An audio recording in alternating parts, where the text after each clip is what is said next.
নতুন ব্যানারে রাস্তায় আনার দাবিতে নারায়ণগঞ্জ বন্দরের মদনপুর হতে আব্দুল্লাহপুর রুটে আসমানি পরিবহন মালিকগণ বিক্ষোভ করেছেন।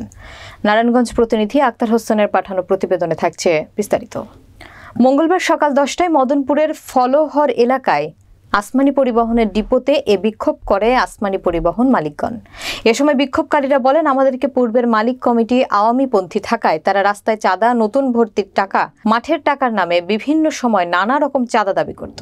চাঁদা না দিলে মালিকদের জিম্মি করে আদায় করতেন।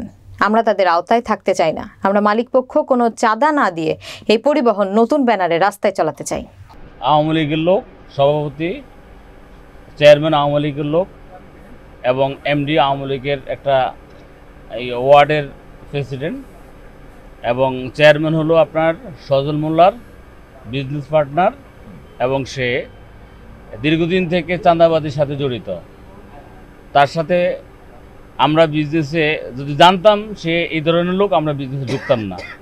2017 সাল থেকে আমরা তাদের সাথে বিজনেস করে আসছি, কিন্তু আমরা কোনো শান্তি পাইনি।